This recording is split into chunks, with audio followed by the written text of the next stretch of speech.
Republican presidential candidate Mitt Romney stumped in his native state, heralding his Michigan roots. Romney told the crowd in Frankenmuth that if he wins Michigan, he'll become the next president. But he'll have to overcome the opposition he voiced on the auto bailouts.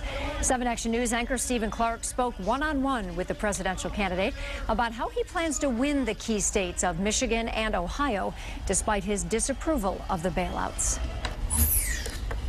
Mitt Romney came home to Michigan today, hopeful he can wrestle his home state away from the Democrats. But he's going to have to deal with that sticky issue involving auto bailouts.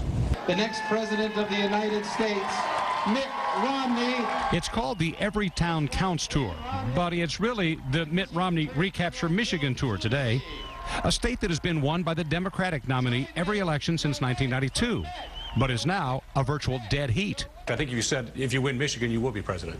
Oh, I think if I've won Michigan, that's a pretty clear signal that I've gotten the White House, because Michigan is typically a state that votes for Democrats in the general election. Ohio and Michigan have become critical to the Romney campaign, both manufacturing states.